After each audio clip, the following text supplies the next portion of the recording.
Hi everyone, this is Imani Walker. I am coming to introduce my topic or my presentation for Communications 613, Principles of Public Relations.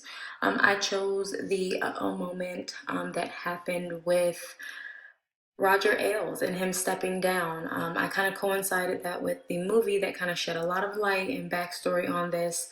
The article is Harper's Bazaar's backstory, or I guess secrets before you actually saw the movie. And it kind of gives a lot of serial dates that kind of led up to Roger Ailes stepping down.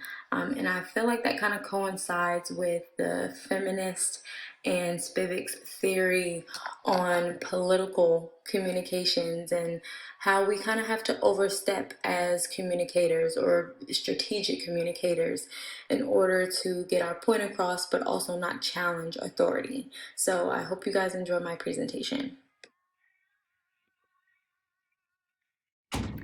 As I said, I will be discussing the Harper's Bazaar article on the series of events that led to the firing of Roger Ailes, depicted in the 2019 film Bombshell. While this doesn't describe every group of women's experience with identity in the workplace, it does shed some light on how big name CEOs have an effect on how women identify themselves in the workplace. This film brought a whole new meaning to the stereotype of a blonde woman. While the rest of the cast is filled with some of the biggest names in Hollywood, the plot of the movie is a much more jarring issue that not only exists in the newsroom but other areas where leadership power is abused. Director Jay Roach tells us the real story of how Roger Ailes, the president of Fox News and kingmaker in the Republican Party, was brought down by this sexual assault controversy.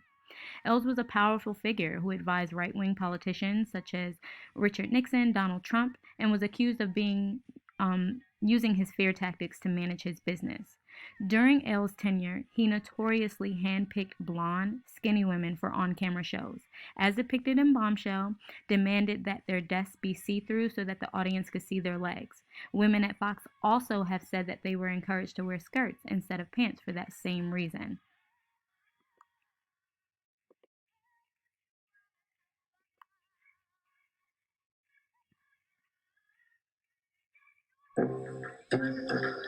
You have to adopt the mentality of an Irish street cop.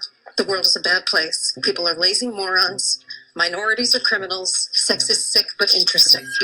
Ask yourself what would scare my grandmother or piss off my grandfather. And that's a Fox story. Oh, it makes so much sense. Women are everywhere. We're letting them play golf and tennis now. HR's on the phone because you called me a skirt. Yeah, I gotta read that manual again. The attitude off camera was even worse. You're a man hater. Learn to get along with the boys. You're sexy, but you're too much work. I have a whole list. Will other women come forward? You may have heard there was a dust-up involving yours truly and presidential contender Donald Trump. There was blood coming out of her eyes, blood coming out of her wherever. Oh my God! Did he just accuse me of anger menstruating? Wait, am I going to be the story? No. I'm going to be the story. No. Nobody stops watching because of a conflict. They stop watching when there isn't one. I want to convince you that I belong on air, Mr. Ailes. I think I'd be freaking phenomenal on your network. I could pluck you out and move you to the front of the line. But I need to know that you're loyal. I need you to find a way to prove it. I'm a bad guy.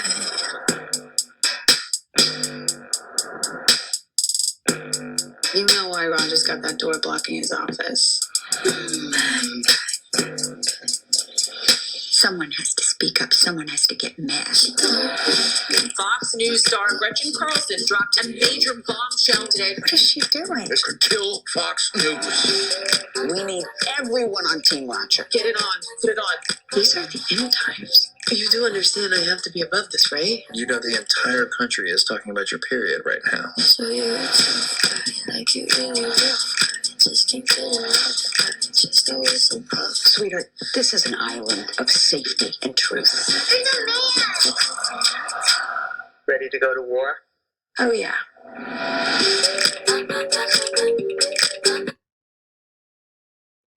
I find that the narrative that this story has in the media is interesting because this is a real story of brave women standing up for themselves and other women who went through similar circumstance, especially giving a voice to the voiceless, or we could say finding a voice after being voiceless. I realize that the characters that are being played, Charlize Theron is playing Megyn Kelly, Nicole Kidman is playing Gretchen Carlson, and these are not women who are your atypical marginalized group. But aside from their reputation to emphasize what we articulate these talented women to be, they've been sabotaged by a controlling creep. However, you're still mindful that they're relatively affluent. The feminist theory position shows that many flaws with the image of all participants, the victims, the spectators, and obviously the real life villain that is Roger Ailes. The image that these women have, depending on which side of the spectrum you are on, is a combination of radical, socialist, and postmodernist feminism. Here are a list of what our text summed up from these feminist points of view that apply to this Shiro film. A gender and class system abusing their power for dominance should be outed. Power relations, namely the oppression of women by men, need to be combated. Social injustice represents the exploitation of women and men from lower classes by those in higher class, present throughout history but peaking during capitalism. Social injustice consists of the use of marginals, especially of third world women, in colonial patriarchies. Spivak's theory gives a great perspective of how public relations has the ability to change a managerial role when attempting to gain or give a voice to groups of lesser power. Spivak suggests inherently political because it serves in a bias of political power and control in the realm of transnational corporations and neo-imperialism, and also the basis of resistive political action directed in the New World Order. A wider question of how helpful these strategies are in the long term is tricky. Workplace is not generally spaces of equity for young women, where occupational segregation, the gender pay gap, gendered precarity, but women, especially young adults, have that disadvantage. Thank you. I hope you guys enjoyed.